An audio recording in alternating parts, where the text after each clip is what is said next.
नमस्कार। दोषदृष्टिर्भवेत् वैद्यः इस विषय का यह 6वां व्याख्यान। एक प्रवास हमने शुरू किया है और अभी हम प्रसर स्थानक पर रुके हैं और प्रसर के अनुषंगिक कुछ संकल्पनाओं को समझ रहे हैं। वास्तविक रूप से यह सभी संकल्पना ऐसी है कि उस पर व्याख्यान मालाएं हो सकती है, होनी भी चाहिए, पर जैसे कि सामान्य विशेष सिद्धांत में बताया गया है उसी के अनुसार ये कुछ सामान्य परिचय पहले करवा लेते हैं, बाद में हम एक एक संकल्पना का विशेष समझ लेंगे। तो अब प्रसर स्थानक पर रुके हैं हम और हमने अब तक गतत्व, स्थितत्व, संसर्ग, सन्निपात और आवरण, इन संकल्पनाओं को थोड़ा थोड़ा समझ लिया। आज एक उसी के अनुषंगिक आशयापकर्ष संकल्पना को समझ लेते हैं। संकल्पना का मूलभूत तत्व यह है कि वात का चय रूप या अचय प्रकोप हो जाता है और वह कुपित हुआ वात कफ या पित्त को उनके उनके आशय से खींचकर बाहर निकलता है।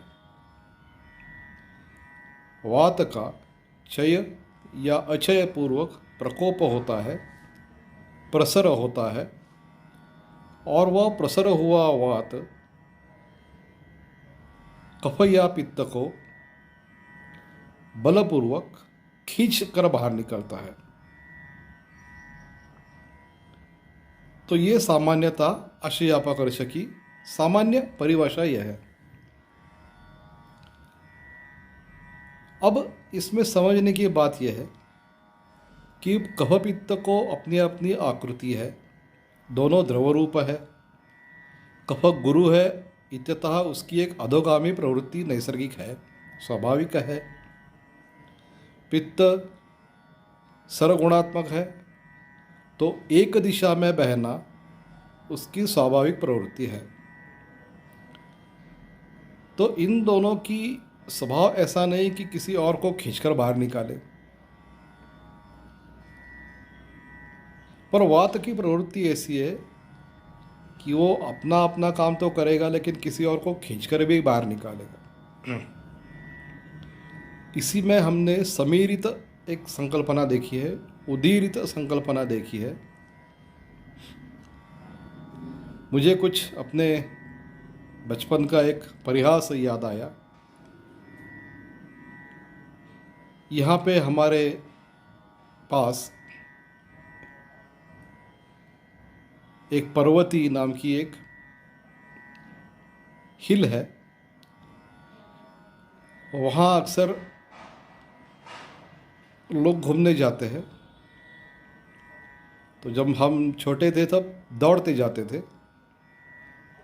वहाँ पे एक भगवान जी शंकर जी का मंदिर है और 4-5 मंदिर है। पेशवा जी की कुछ स्मारक है और ज़्यादा ऊंचा नहीं है। तो ऐसे ही भाग दौड़ कर ऊपर जाते थे और वहाँ पे थोड़ा टहल के वापस आते। तब शरारती कुछ थे हमारे बीच में, तो वो क्या करते थे, जब नीचे आते थे तब ऊपर आने वाला कोई अगर मिल जाता था तो 2 बाजू से उसके हाथ पकड़कर उसको बलपूर्वक उल्टा खींच लेते थे। यानी कि हम लोग ऊपर से आते थे और कोई ऊपर से नीचे आते थे और नीचे से ऊपर जाने वाला कोई मिल जाता है तो 2 बाजू में उसके दो हाथ लटका कर उसको बलपूर्वक नीचे खींच जाते थे। या उल्टा भी होता था, कभी कभी ऊपर जा रहे कोई ऊपर से नीचे वाला आने वाला मिल रहा है तो उसको दोनों हाथ पकड़ के उसको बलपूर्वक ऊपर खींच लेते। तो ये थोड़ा एक कुछ 30-40 सेकंड का खेल रहता था, ज़्यादा नहीं, थोड़े हंस लिए, छोड़ दिया, बस थोड़ा एक प्यार का झगड़ा हो गया, छोड़ दिया। लेकिन यहाँ पे बात अलग है, ये लौकिक दृष्टांत हो गया। शरीर में वायु, अभी ये उसका सामान्य रूप से तो चय अचय पूर्वक प्रकोप होना ये बता दिया है, लेकिन आशयापकर्ष की विशेषता एक ये है, तो 2 सूत्र है उसके बताता हूँ। प्रकृतिस्थम, वो आप देख भी पाएंगे चार्ट पर, स्क्रीन पर देख पाएंगे। प्रकृतिस्थम यदा पित्तम मारुतः श्लेष्मणक्षये स्थानादादाय गात्रेषु यत्र यत्र विसर्पति तदा भेदश्च दाहश्च तत्र तत्र अनवस्थितः गात्रदेशे भवेत् तस्य श्रमो दौर्बल्यमेव च। प्रकृतिस्थम यदा पित्तम, प्रकृत है अपना पित्त, बैठा है शांति से। मारुतः श्लेष्मण क्षय, श्लेष्मा का क्षय होने के कारण बड़ा हुआ वात। अभी ये वात सामान्य रूप से तो बताया कि चय या पूर्वक अचय पूर्वक प्रकोप, लेकिन विशेष रूप से यहाँ पे बताया गया है कि श्लेष्मण क्षय वायुर्धातु क्षयात कोपो मार्ग से आवरण नवा, ये सूत्र के अनुसार श्लेष्मा का क्षय, पहले आपने वो क्षय की एक परिभाषा देख ली, अनुत्पाद रूपक क्षय भी देख लिया। अभी यहाँ पे उसी का एक अनुसंधान चल रहा है। तो श्लेष्मण क्षय कुपित होने वाला वात, प्रसर अवस्था में जाने वाला वात प्रकृतिस्थ पित्त को अपने आशय से खींचकर बाहर निकलता है, और वहाँ से निकलकर जहाँ जहाँ उसको विसर्पण, अभी यहाँ पे शब्द देख लीजिए, विसर्पण, सर्पण करता है, सर्प की गति से अनुसार इधर उधर वहाँ उसको फैलाता है। तदा भेदश्च दाहश्च तत्र तत्र अनवस्थित, अनवस्थित शब्द विशेष है। अनवस्थित ये वेदना उत्पन्न करता है गात्र देशे, उसको श्रम दौर्बल्य, ये भी लक्षण डिसाइड है। ये चरक सूत्र स्थान में 17वें अध्याय में 45 और 46 सूत्र है। ये एक बात। दूसरी बात ये कि प्रकृतिस्थम कफम, प्रकृतिस्थ कफ है वायु क्षीणे पित्ते यदा बलि कर्षेत। प्रकृतिस्थम कफम वायु क्षीणे पित्ते यदा बलि कर्षेत कुर्यात् तदा शूलं शैत्यस्तंभनं गौरवम्। प्रकृतिस्थ कफम वायु क्षीणे पित्ते, क्षीण पित्त हो जाने के कारण वायु कुपित प्रसरावस्था में गए, ये तो कुरित है, कुरित पक्ष है। तो ये वायु क्या करता है? करता है ये वायु प्रकृतिस्थम कफम, प्रकृत अपने अपने शांति से बैठा हुआ प्रकृतिस्थ जो कफ है, वायु का विशेषण भी दिया है, यदा बलि वायु क्षीणे पित्ते यदा बलि वायु कर्ष्येत, खींच कर बाहर निकलता है।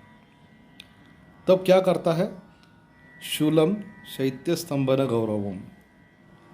अभी यहाँ पे देख लीजिए, कहाँ पे करने वाला कौन है?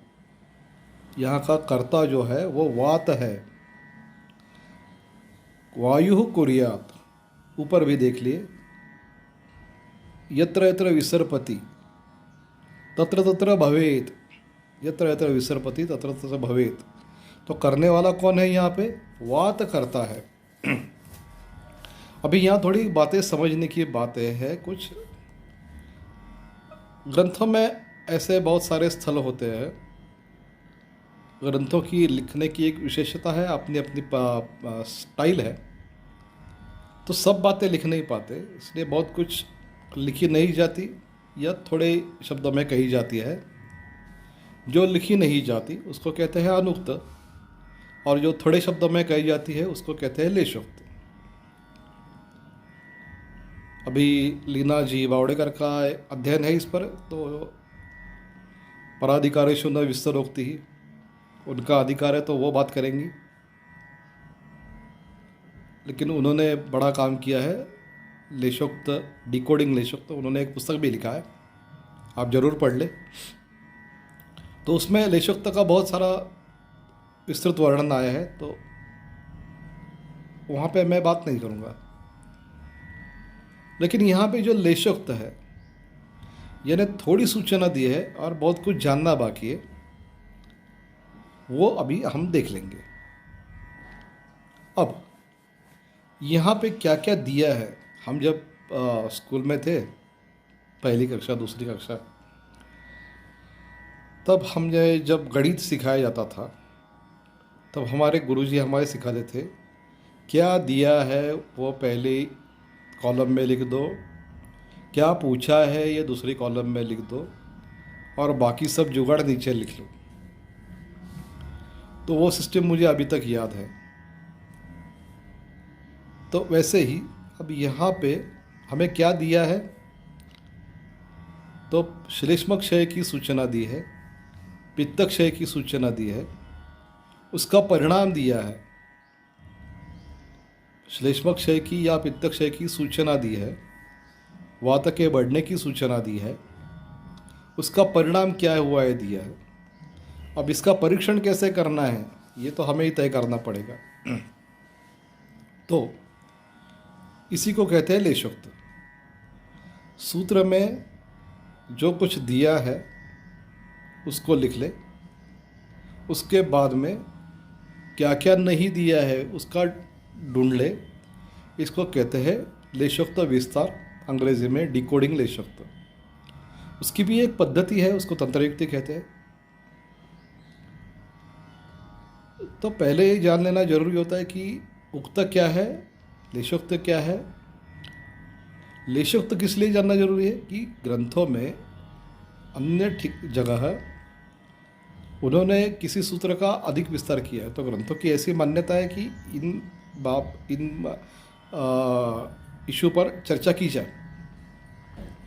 लेकिन सब जगह उसी इशू पर चर्चा नहीं की है, तो इससे यह पता चलता है कि अरे ये जो इशू है इस पर चर्चा हो सकती है, यहाँ पे नहीं की है, इसलिए इसको लेशोक्त कहा है।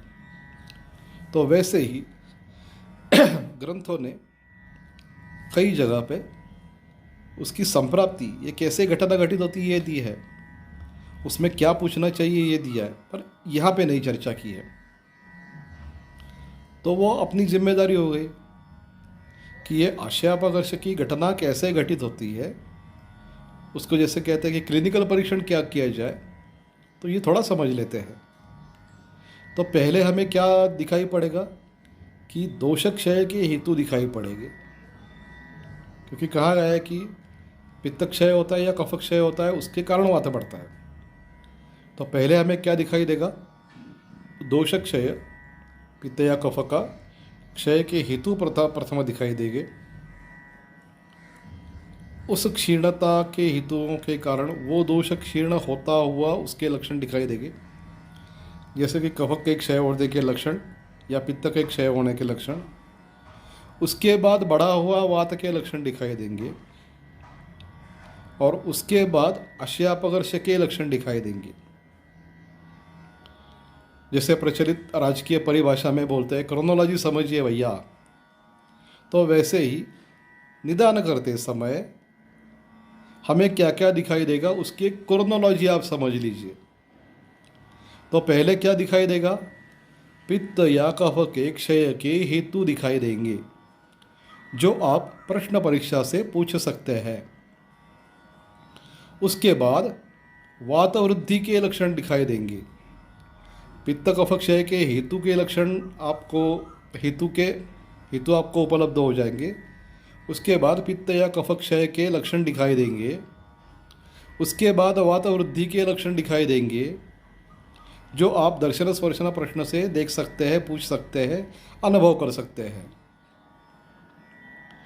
आशयापकर्ष उसके बाद हो जाएगा, तो आशयापकर्ष के लक्षण दिखाई देंगे, जो आप दर्शन स्पर्शन प्रश्न से देख सकते हैं, पूछ सकते हैं, अनुभव कर सकते हैं। तो जब हमें आशयापकर्ष के लक्षण दिखाई देंगे और हमें आशयापकर्ष का निदान करना है, तो क्या क्या उसमें ग्रंथों में तो ये 4-5 लक्षण ही बताए गए हैं, लेकिन हमें क्रोनोलॉजी क्या बताएंगी कि पहले पित्त का क्षय हुआ था, उसके हेतु दिखाई पड़े थे, पित्त क्षय के कुछ लक्षण दिखाई पड़े थे, उसके बाद वातवृद्धि के कुछ लक्षण दिखाई पड़े, उसके बाद आशयापकर्ष की अभिव्यक्ति हो गई। तो कालिक जरा थोड़ा अध्ययन करें तो हमें क्या दिखाई देगा कि आशयापकर्ष के लक्षण आज अभिव्यक्त हुए हैं, इसका मतलब ये आज नहीं होगा। तो आपको कुछ कम से कम 4, 5, 6, 7 दिन का एक अंतर उसमें गया होगा।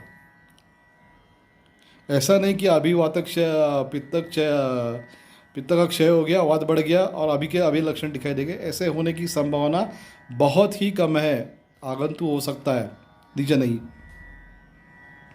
तो क्रोनोलॉजी समझिए कि पहले पित्त या कफ का क्षय होने के लक्षण हेतु दिखाई देंगे, उसके बाद लक्षण दिखाई देंगे। सब नहीं, जितने उसके पर्याप्त है या समुचित है उस क्षेत्र में, देश में या काल में, उतने ही दिखाई देंगे। उसके बाद वातवृद्धि के लक्षण देश कालानुसार दिखाई देंगे। उसके बाद आशयापकर्ष में दिखाई देंगे। यानी कि जब आशयापकर्ष आपको दिखाई देगा तब आपको पित्त क्षय के हेतु या कफ क्षय के हेतु वातवृद्धि के लक्षण, पित्त क्षय और कफ क्षय के लक्षण और तथा उसके एडिशनल आपको आशयापकर्षीय लक्षण दिखाई देंगे। ये सब क्रोनोलॉजी समझ लेना ज़रूरी है। ये सब क्लिनिकल एग्जामिनेशन के लिए ज़रूरी है। क्यों?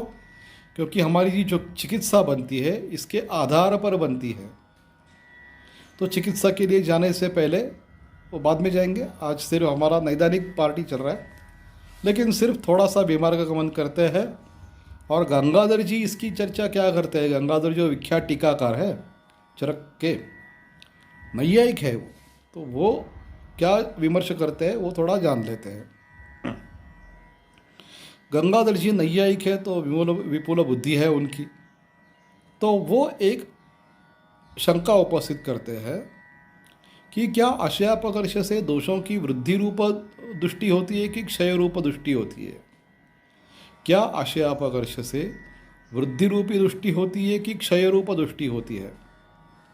एक मत ऐसा है कि गात्रस्थित स्थानिक ब्राजक पित्त जो है और अपकर्षित पित्त, जो पित्त खींचा गया है वो पित्त, और जो गात्र में पहले से ही ब्राजक पित्त है, उनका संयोग हो जाता है और उसके कारण पित्त वृद्धि हो जाती है और उसके कारण दाह लक्षण उत्पन्न होता है। समझ लीजिए,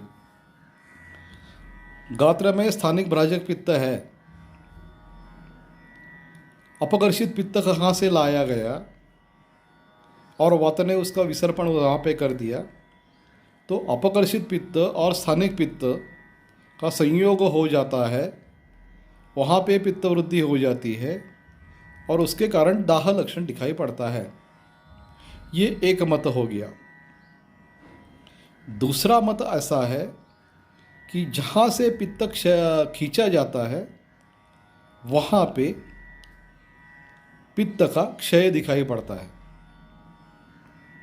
जहाँ से पित्त खींचा जाता है, समझो ग्रहणी से पित्त खींचा गया तो ग्रहणी में पित्त का क्षय आपको दिखाई देगा। ऐसा और एक मत है। दोनों मतों का आदर करना चाहिए। और ये अभी ऐसी ही बात नहीं है कि ये सिर्फ एकेडमिक एक्सरसाइज नहीं है।